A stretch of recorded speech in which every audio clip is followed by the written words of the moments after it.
Yo, what's up sa inyo guys? Ngayong araw ay dumating na nga pala yung aking in-order na pillow massage. So ito na nga yung kasagutan sa ating pananakit sa katawan. At so ayun na nga guys, binayaran ko na nga yung aking pinadeliver na pillow massage. At so ito nga guys, samahan nyo ako at i-unbox natin itong pillow massage.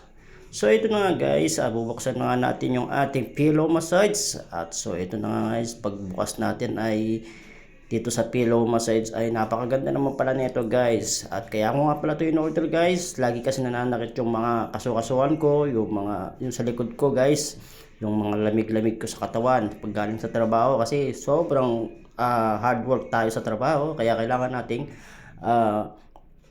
magkaroon ng ganito pillow massage. So ito guys, kagandahan lang nito guys, kumpleto yung gadget niya at meron siyang gadget para sa kuryente tsaka sa gadget para sa sasakyan. So ito nga guys, massage pillow siya.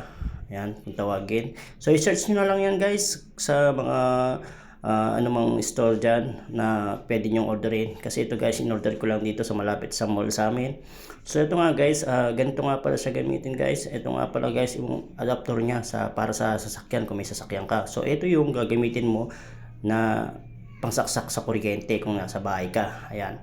So ito yung gagamitin natin ngayon guys na pangsaksak sa kuryente kasi nasa bahay tayo. So dito mo lang sasaksak guys. Ayan. Pagsaksak mo dyan, ayan, andito yung mga on nya. Ayan. Ayan. Ito yung pampainit, ito yung on. Ayan. So i-on na natin at saka ayan, maandar na siya. Ayan. So ready na siyang gamitin. Ayan. So tinik ko siya kung may damage, wala naman. Pero okay naman siya, parang para sa akin ay napaka-quality na itong pillow massage na to. At ito na nga guys, tinatry ko kung talagang totoo at talagang maganda. So ito try natin ngayon guys dito sa batok ko kasi medyo masakit yung batok ko. Ayan. So pag testing ko pa lang ay talagang napakaganda naman at parang mawawala talaga yung ating sakit sa katawan. So pati sa likod, ayan, pwede mong gamitin yan habang nakaupo ka para ma-relax ka. So yun lang guys, maraming salamat, thank you for watching.